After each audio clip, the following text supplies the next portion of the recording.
Alright, so let's go through the stages of identifying these things, because I've had it before.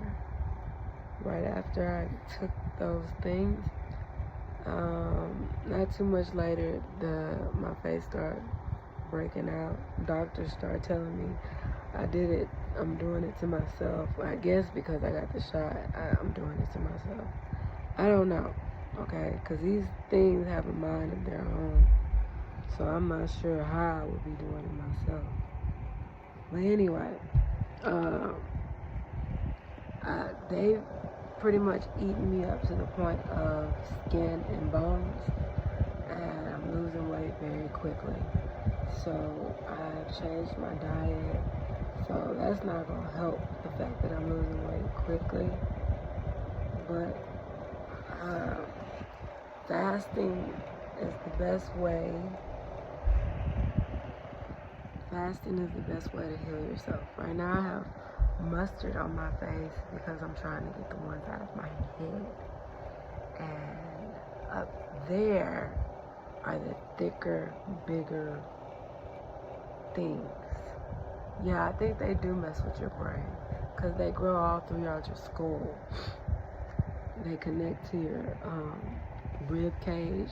They connect to your body parts. Right? They can blow them up and give you turbo.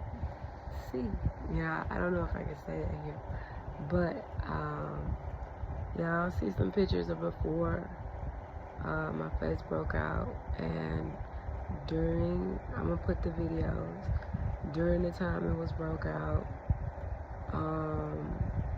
how the doctor put me out of her office because it wasn't scabies. I guess she didn't want to deal with it, but the way she did it was so rude. I reported her because I didn't know, what it was. It's been so long since I had, I think that's one coming out of my face. Oh.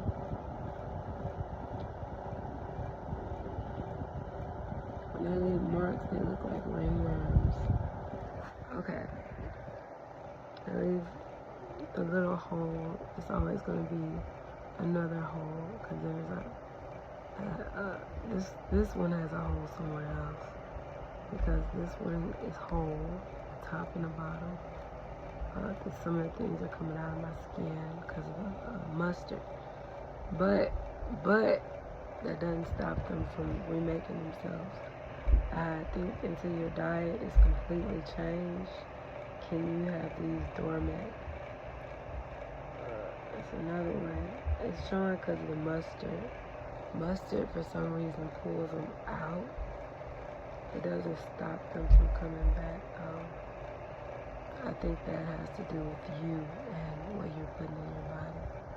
This, you know how they feel like they're going to come out, but they don't. They just kind of scoot back. Yeah, I think they're smart, too. Let me see. It's an old one. Older ones can open up, come back.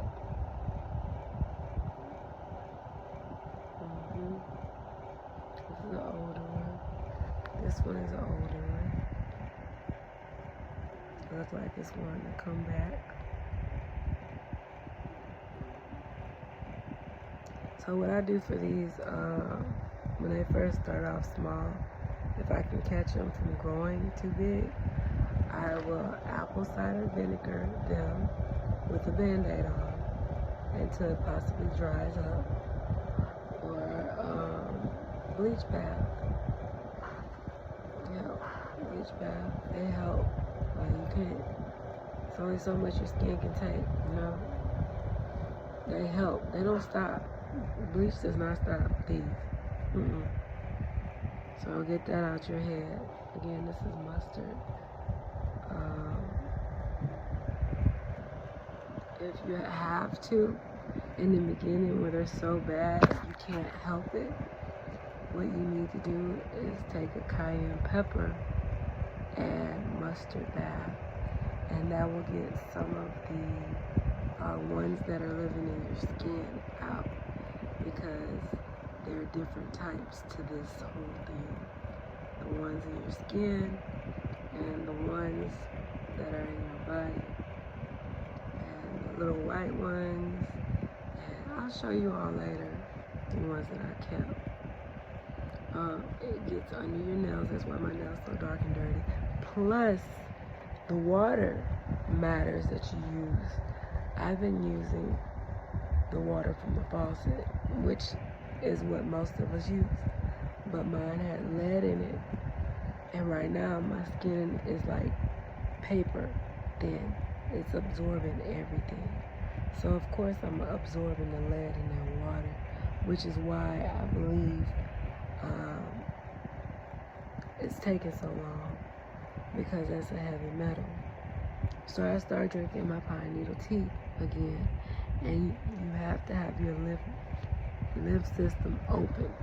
Now, when you got to the point where I got to, they kind of got my system like, I feel like trash is in it.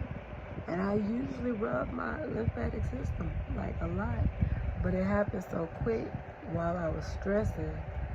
I'm feeling like parts of my lymph in it. I promise it feels just like trash is in it. So you gotta clear that with diet and exercise and rubbing or dry brushing. Okay? You can treat this just like Big C. Certain things you can eat, certain things you can't. I'm sorry I'm rubbing so much on my first video, but I'm getting ready for the next one to show you all what I pulled with the red Indian clay, bentonite clay, and thyme.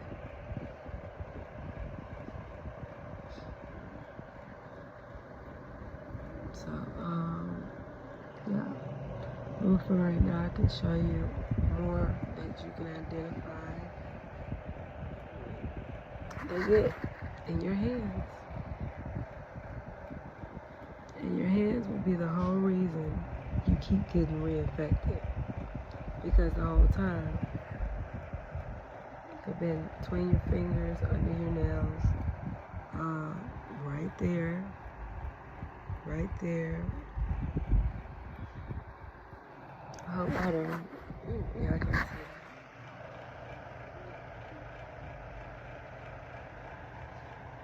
All over my hand.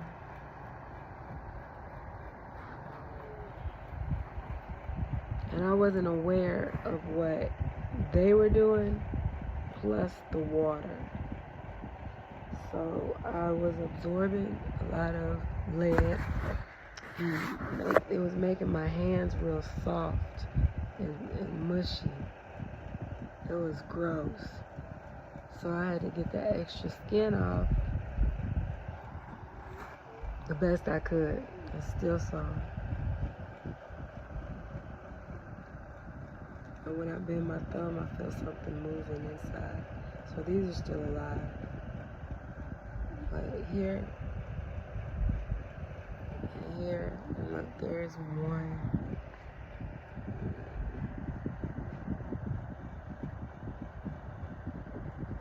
Sitting on top. There's some more. And I'll show you how to identify them. Those, yeah, the actual ones. And then when you start looking all over your body, you realize that they've moved in everywhere. A spot here, a spot there, one on top, one on bottom. And if you have keloid skin, they love it. They can hide there really, really, really good. This dark spot on my arm, I have to figure out how to get them out of there. That's pretty much it. And I need to tell you all what I've been taking in order to push them out. I mean push them out. You have to do this at night. Make sure you're not going nowhere because it pushes them out. The only thing I didn't have while I've been dealing with this was my own washer and dryer. And you kind of need that and some gloves in order to stop reinfecting yourself and the others around you. Anyway, Gilexina's Dynasty. I'll be back with the next video.